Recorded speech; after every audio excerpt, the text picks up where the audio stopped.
नमस्कार, मैं हूं प्रतिमा। आप देख रहे हैं CN24 न्यूज। खबरों की शुरुआत करने से पहले एक नजर डालते हैं हेडलाइंस पर। बैंकों में आज से 2 दिन की हड़ताल। SBI सहित कई सरकारी बैंकों में कामकाज रहेगा प्रभावित। बिहार के किशनगंज में सिलेंडर विस्फोट धमाके में परिवार के 5 सदस्यों की जिंदा जलकर मौत, मृतकों में 4 बच्चे भी शामिल। कोरोना वायरस ने फिर बढ़ाई टेंशन, 85 दिन बाद 26,000 से अधिक मामले। तृणमूल में शामिल होने की यशवंत सिन्हा को मिली बड़ी जिम्मेदारी, ममता ने बनाया पार्टी का राष्ट्रीय उपाध्यक्ष। आंध्र प्रदेश नगर निगम चुनाव में YSR कांग्रेस की शानदार जीत, तेलुगु देशम पार्टी कांग्रेस का सफाया। खबरों की शुरुआत की जाए तो United forum of bank unions के बैनर तले 9 यूनियनों ने सोमवार 15 मार्च यानी आज से 2 दिन की बैंक हड़ताल का आह्वान किया है। यूनियंस ने 2 सरकारी बैंकों के प्रस्तावित निजीकरण के विरोध में यह हड़ताल बुलाई है। All India bank employees association के महासचिव CH वेंकटचलन ने दावा किया है कि इस हड़ताल में बैंकों के करीब 10 लाख कर्मचारी और बैंक अधिकारी शामिल होंगे। यह हड़ताल 15 और 16 मार्च को होनी है। भारतीय स्टेट बैंक, कैनरा बैंक सहित कई बैंकों ने अपने ग्राहकों को ब्रांचों और कार्यालयों में कामकाज प्रभावित रहने की सूचना दी है। यह हड़ताल 15 और 16 मार्च को होनी है। बैंकों ने यह भी कहा है कि वे प्रस्तावित हड़ताल के दिनों में कार्यालय और बैंक ब्रांचों के कामकाज को सुचारू बनाने के लिए आवश्यक कदम उठा रहे हैं। गौरतलब है कि पिछले महीने पेश हुए आम बजट में वित्त मंत्री निर्मला सीतारमण ने अपनी विनिवेश योजना के तहत 2 सरकारी बैंकों के निजीकरण की घोषणा की थी। इन 2 बैंकों का निजीकरण वित्त वर्ष 2021-22 में किया जाना है। इससे पहले सरकार IDBI बैंक में अपनी बहुसंख्यक हिस्सेदारी साल 2019 में LIC को बेचकर इसका निजीकरण कर चुकी है। साथ ही सरकार पिछले 4 वर्षों में 14 सरकारी बैंकों का विलय कर चुकी है। मक्कल निधि मय्यम प्रमुख व अभिनेता कमल हसन पर एक अज्ञात शख्स ने हमला कर दिया। चुनाव कैंपेन के बाद वे चेन्नई वापस लौट रहे थे, तभी कांचीपुरम में यह घटना घटी। दरअसल आरोपी शख्स कमल हसन के कार के दरवाजे को खोलने की कोशिश कर रहा था, तभी वहां मौजूद लोगों व पार्टी के कैडर्स ने उसे पकड़ लिया और पुलिस के हवाले किया। इसमें उन्हें किसी तरह की चोट नहीं पहुंची है। MNM नेता EG मूरी ने बताया, घटना में हसन जख्मी नहीं हुए, हालांकि उनकी कार की विंड स्क्रीन टूट गई। हमलावर को पुलिस के हवाले कर दिया गया। आपको बता दें कि तमिलनाडु विधानसभा की 234 विधानसभा सीटों में से 154 पर MNM चुनाव लड़ रही है। शेष 80 सीटों पर MNM के 2 साझेदार पार्टियां ऑल इंडिया समथुआ मक्कल काटची और इंडिया जननायक काटची है। AISMF की अध्यक्षता R शरद कुमार और IJK की अध्यक्षता TR पारिवेंद्र कर रहे हैं। इन दोनों पार्टियों को 40-40 सीटें दी गई है। तमिलनाडु विधानसभा चुनाव 6 अप्रैल को एक चरण में होगा। इसके नतीजे 2 मई को आएंगे। बिहार के किशनगंज में सोमवार की सुबह एक परिवार के लिए सदमे से भरी रही। मोहुद्दीनीपुरम सलाम कॉलोनी के एक घर में सिलेंडर ब्लास्ट होने से 4 बच्चे समेत 5 की मौत हो गई। मृतकों में पिता और उसके 4 बच्चे शामिल हैं, जबकि युवक की पत्नी गंभीर रूप से झुलस गई। घटना के बाद मौके पर पहुंची टाउन थाना पुलिस और फायर ब्रिगेड ने किसी तरह आग पर काबू पाया और आग को फैलने से रोका। बिहार के किशनगंज गांव में एक सिलेंडर में विस्फोट हुआ। इस विस्फोट में एक ही परिवार के 5 लोगों की मारे जाने की खबर है। मृतकों में एक युवक और उसके 4 बच्चे शामिल हैं, जबकि युवक की पत्नी गंभीर रूप से झुलस गई है। घटना सोमवार सुबह घटी। घटना के बाद मौके पर पहुंची टाउन थाना पुलिस और फायर ब्रिगेड ने किसी तरह आग पर काबू पाया और आग को फैलने से रोका। सिलेंडर विस्फोट के बाद आग भयानक रूप से चारों ओर फैल गई। जोरदार विस्फोट से सभी दहल गए। 4 बच्चों समेत एक ही परिवार के 5 लोगों की मौत से पूरे गाँव में सन्नाटा फैल गया है। इस घटना से हर कोई सदमे में आ गया। इस घटना में नूर आलम और उसकी बेटी 10 वर्षीय तोहफा प्रवीण, 8 वर्षीय सबनम प्रवीण, 6 वर्षीय बेटा रहमत रजा और 3 वर्षीय बेटा मोहम्मद साहिद की मौत हो गई। पुलिस ने 5 के शव को पोस्टमार्टम के लिए सदर अस्पताल भेज दिया है। यहाँ पोस्टमार्टम के बाद शव परिजनों के हवाले कर दिए गए। इस घटना में मृतक नूर आलम की पत्नी शहजादी बानो गंभीर रूप से घायल थी। घटना के बाद वहाँ काफी संख्या में लोग जमा हो गए। परिवार के स्वजनों और ग्रामीणों में मातमी सन्नाटा पसरा हुआ है। दक्षिण कश्मीर के जिला शोपिया के रावलपोरा में आतंकवादी और सुरक्षा बलों के बीच एक बार फिर मुठभेड़ शुरू हो गई है। पिछले 3 दिनों से जारी इस मुठभेड़ में अभी तक लश्कर-ए-तैयबा का एक आतंकी मारा जा चुका है। पुलिस का दावा है कि इलाके में लश्कर-ए-तैयबा का शीर्ष कमांडर मौजूद है। शरारती तत्व अभियान में बाधा न बन सके, इसके लिए अतिरिक्त सुरक्षा बलों को बुला लिया गया। अभी तक इस मुठभेड़ में एक आतंकी मारा गया है, जिसकी पहचान लश्कर-ए-तैयबा के जहांगीर अहमद वानी पुत्र स्वर्गीय अब्दुल रहमान वानी शोपिया के रूप में हुई है। सुरक्षा बलों के अनुसार वह सितंबर 2020 में लश्कर-ए-तैयबा में शामिल हुआ था। यह मुठभेड़ शोपिया के रावलपोरा में शनिवार रात को शुरू हुई थी। देर रात तक आतंकियों को आत्मसमर्पण करवाने के लिए प्रयास किए गए। लेकिन आतंकियों की ओर से आत्मसमर्पण करने से साफ मना कर दिया गया। इसी बीच रविवार सुबह सुरक्षा बलों ने एक आतंकवादी को ढेर कर दिया। आतंकियों को घर से बाहर निकालने के लिए सुरक्षा बलों ने मकान को उड़ा दिया था, परंतु अन्य आतंकी वहां से फरार होने में कामयाब रहे। जब सुरक्षाकर्मी आतंकियों का पीछा कर रहे थे तो इसी दौरान क्षेत्र में मौजूद कुछ शरारती तत्वों ने उनके अभियान को प्रभावित करने का प्रयास भी किया, परंतु सुरक्षा बलों ने उन्हें वहां से खदेड़ दिया। इसी बीच मुठभेड़ स्थल से बरामद हथियारों ने सुरक्षा बलों को सकते में डाल दिया है। मारे गए आतंकी के पास से अमेरिका निर्मित M4 राइफल, 36 राउंड और करीब 9,600 नकदी भी बरामद हुई।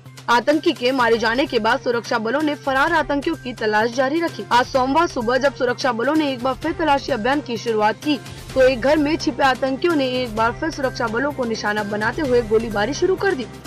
फिलहाल दोनों ओर से गोलीबारी का सिलसिला जारी है। अफवाहों के कारण अभियान प्रभावित न हो, इसीलिए शोपियां में फिलहाल अगले आदेश तक इंटरनेट सेवा भी बंद कर दी गई है। पश्चिम बंगाल की मुख्यमंत्री ममता बनर्जी को लगी चोट मामले में चुनाव आयोग ने आज फैसला सुनाते हुए कहा कि नंदीग्राम की घटना एक हादसा थी, यह कोई सुनियोजित हमला नहीं था। चुनाव आयोग का यह फैसला टीएमसी को रास नहीं आया। टीएमसी ने चुनाव आयोग की विश्वसनीयता पर सवाल उठाते हुए फिर से मामले की उच्च स्तरीय जांच की मांग की है। टीएमसी का कहना है कि वो चुनाव आयोग के इस बयान से असहमत है कि ममता बनर्जी पर कोई हमला नहीं हुआ था। टीएमसी ने इस मामले में विशेष पर्यवेक्षक और पुलिस पर्यवेक्षक की जांच की विश्वसनीयता पर सवाल उठाते हुए फिर से मामले की उच्च स्तरीय जांच की मांग की है। हालांकि पार्टी प्रवक्ता सौगत राय ने कहा कि वो चुनाव आयोग के इस फैसले से संतुष्ट है कि चुनाव आयोग ने माना है कि मुख्यमंत्री की सुरक्षा में चूक हुई थी और जिम्मेदार अधिकारियों पर कार्रवाई हुई है। इससे पहले चुनाव आयोग ने ममता बनर्जी प्रकरण में फैसला दिया था। इससे पहले चुनाव आयोग ने ममता बनर्जी प्रकरण में फैसला दिया और कहा था कि बंगाल के मुख्य सचिव की रिपोर्ट और दोनों पर्यवेक्षकों की रिपोर्ट देखने के बाद सभी बिंदुओं के जांच से यह पता चलता है कि ममता बनर्जी को लगी चोट का कारण हादसा था, उन पर कोई हमला नहीं हुआ था। रिपोर्ट से यह बात सामने आई है कि कई मौकों पर ममता बनर्जी का बयान पहले दिए गए बयान या सच से परे था। सबसे पहले ममता बनर्जी ने खुद पर सियासी हमला बताया, पर रिपोर्ट में इस तरह के किसी भी हमले का कोई संकेत नहीं है। ममता ने घायल होने के बाद ममता ने आरोप लगाया था कि 4-5 लोगों ने उन्हें धक्का मारा था, पर रिपोर्ट में कहा गया है कि गाड़ी के दरवाजे से चोट लगी है। इस मामले में कार्रवाई करते हुए आयोग ने डायरेक्टर सिक्योरिटी IPS विवेक सहाय को तत्काल प्रभाव से हटाने का आदेश दिया है। साथ ही कहा है कि विवेक सहाय फिलहाल निलंबित रहेंगे। देश में बीते कई दिनों से लगातार बढ़ रहे कोरोना संक्रमण के मामलों ने एक बार फिर सबको टेंशन में डाल दिया है। सोमवार को देश में वायरस के 26,291 नए मामले सामने आए, जो पिछले 85 दिनों में संक्रमितों की सर्वाधिक संख्या है। इसके साथ ही देश में अब तक संक्रमित पाए गए लोगों की कुल संख्या बढ़कर 1.13 करोड़ हो गई है। भारत में कोरोना वायरस के मामले तेजी से बढ़ रहे हैं। देश में लगातार बढ़ रहे कोरोना संक्रमण के मामलों ने एक बार फिर सबको टेंशन में डाल दिया है। केंद्रीय स्वास्थ्य मंत्रालय की तरफ से सुबह 8 बजे जारी आंकड़ों के मुताबिक सोमवार को 26,291 नए मामले सामने आए, जिसमें 118 लोगों की मौत हो गई। देश में संक्रमण के कारण अब तक कुल 1,58,725 लोगों की मौत हो चुकी है। मंत्रालय ने बताया कि देश में अब तक सामने आए कुल संक्रमितों की संख्या बढ़कर 1,13,85,000 को पार कर गई है। इनमें से 1,10,07,000 से अधिक मरीज पूरी तरह से संक्रमण मुक्त हो चुके हैं। मरीजों के उबरने की दर में लगातार गिरावट आ रही है और वर्तमान में यह 96.86% पर आ गई, जबकि मृत्यु दर 1.39% हुई है। नए मामलों में वृद्धि के चलते सक्रिय मामले भी तेजी से बढ़ रहे हैं। इस समय सक्रिय मामलों की संख्या 2,19,262 हो गई है, जो कुल संक्रमितों का 1.93% है। इंडिया वर्सेस इंग्लैंड T20 में भारतीय क्रिकेट टीम के कप्तान विराट कोहली ने नाबाद 73 रन की पारी खेलकर इंडिया को दूसरे मैच में जीत दिला दी। इसी के साथ विराट कोहली ने एक इतिहास भी रच दिया है। दरअसल विराट कोहली T20 इंटरनेशनल में 3,000 रन बनाने वाले दुनिया के पहले बल्लेबाज बन गए। भारतीय क्रिकेट टीम के कप्तान विराट कोहली ने एक और इतिहास रच दिया है। वह T20 इंटरनेशनल क्रिकेट में 3,000 रन बनाने वाले पहले बल्लेबाज बन गए। उन्होंने अहमदाबाद में भारत और इंग्लैंड के बीच दूसरी T20 में यह उपलब्धि हासिल की है। कोहली ने अहमदाबाद के नरेंद्र मोदी क्रिकेट स्टेडियम में खेले गए मैच में 73 रन की नाबाद पारी खेली और भारत को अपने छक्के की बदौलत जीत भी दिलाई। विराट ने 49 गेंदों की पारी में 5 चौके और 3 छक्के जड़े। भारत ने इस मैच में 7 विकेट से जीत हासिल की। इस जीत के साथ भारत ने 5 मैचों की T20 सीरीज में 1-1 की बराबरी हासिल कर ली। इंग्लैंड ने पहले T20 मुकाबलों में इंडिया को 8 विकेट से हराया था, लेकिन इंडिया ने दूसरे मैच में ही इंग्लैंड को 7 विकेट से मात देकर पहले मैच की हार का बदला ले लिया। पश्चिम बंगाल विधानसभा चुनाव को लेकर राजनीतिक पार्टियों में हलचल जारी है। हाल ही में तृणमूल कांग्रेस में भाजपा नेता यशवंत शामिल हुए। पूर्व वरिष्ठ भाजपा नेता यशवंत सिन्हा को मुख्यमंत्री ममता बनर्जी ने बड़ी जिम्मेदारी सौंपी है। उन्हें टीएमसी का राष्ट्रीय उपाध्यक्ष और राष्ट्रीय कार्य समिति का सदस्य नियुक्त किया गया। आपको बता दें कि कोलकाता में टीएमसी दफ्तर में यशवंत सिन्हा पार्टी की अध्यक्षता ली थी। सिन्हा अटल बिहारी वाजपेयी की सरकार में वित्त और विदेश मंत्री रह चुके हैं। हाल ही में तृणमूल कांग्रेस में शामिल हुए पूर्व वरिष्ठ भाजपा नेता यशवंत सिन्हा को मुख्यमंत्री ममता बनर्जी ने बड़ी जिम्मेदारी सौंपी है।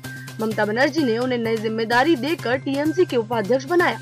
जानकारी हो कि यशवंत सिन्हा वाजपेयी सरकार में वित्त मंत्री और विदेश मंत्री रह चुके हैं। सदस्यता लेते समय यशवंत सिन्हा ने भारतीय जनता पार्टी और प्रधानमंत्री नरेंद्र मोदी पर जमकर निशाना साधा था। उन्होंने कहा था कि आज अकाली दल और बीजेपी ने भारतीय जनता पार्टी छोड़ दी है।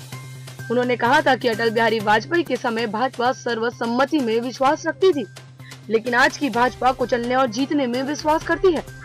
इसके अलावा उन्होंने यह भी कहा था कि आज अकाली दल और शिवसेना जैसे दल ने भारतीय जनता पार्टी छोड़ दी है। यशवंत सिन्हा ने पीएम मोदी और अमित शाह पर आरोप लगाते हुए कहा था कि ये चुनाव जीतने के लिए किसी भी हद तक जा सकते हैं।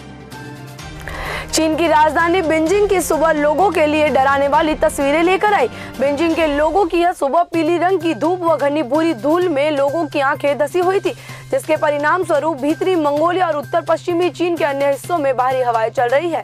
बीजिंग में साल का सबसे खराब सैंड स्टॉर्म देखने को मिला।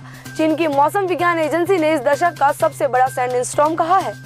चीन की राजधानी बीजिंग सोमवार को घने भूरे रंग की धूल में डूबा हुआ था, जिसके परिणाम स्वरूप गोबी रेगिस्तान और उत्तर पश्चिमी चीन के कुछ हिस्सों में भारी हवाएं चल रही है। मौसम विज्ञान एजेंसी ने इसे एक दशक में सबसे बड़ी सैंड स्टॉर्म कहा है, जिससे यहाँ स्थिति भयावह दिख रही है। चीन मौसम विज्ञान प्रशासन ने सोमवार सुबह एक पीले अलर्ट की घोषणा करते हुए कहा कि सैंड स्टॉर्म इनर मंगोलिया से घासू, सांगसी और हेबे के प्रांतों में फैल गए हैं, जिसे बीजिंग को घेर लिया है। चीन की समाचार एजेंसी सिन्हुआ के अनुसार पड़ोसी मंगोलिया भी भारी रेत की चपेट में आ गया, जिसमें कम से कम 341 लोग लापता है।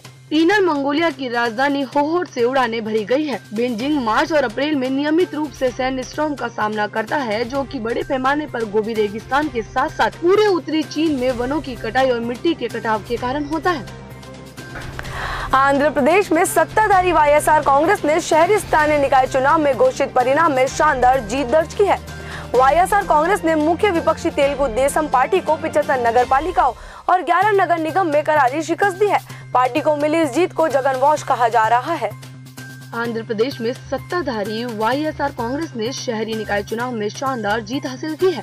उन्हें 75 निकायों में से 73 सीटों पर जीत मिली है। पार्टी को मिली इस जीत को जगन वॉश कहा जा रहा है। जगन ने ट्वीट कर इस जीत को लोगों की जीत कहा। उन्होंने कहा है कि इससे उन पर बेहतर काम करने की जिम्मेदारी बढ़ गई है। यह बहनों, भाइयों, दादा दादी और मित्रों का आशीर्वाद है। तेदेपा प्रमुख एन चंद्रबाबू नायडू ने कहा कि चुनाव नतीजों से हताश होने की कोई जरूरत नहीं है। उन्होंने दावा किया है कि धमकियों, सत्ता के दुरुपयोग और प्रलोभन के बावजूद हमने अच्छा मुकाबला किया। यह चुनाव वाईएस जगनमोहन रेड्डी सरकार के शासन की पहली परीक्षा माना जा रहा था। शहरी स्थानीय निकाय के चुनाव ऐसे वक्त में हुए हैं जब विपक्ष संयुक्त रूप से सरकार पर हमलावर रहा। वाईएसआर कांग्रेस ने इस अप्रत्याशित जीत को मुख्यमंत्री वाईएस जगनमोहन रेड्डी में लोगों का पिछले 22 महीनों में बड़े विश्वास का नतीजा बताया।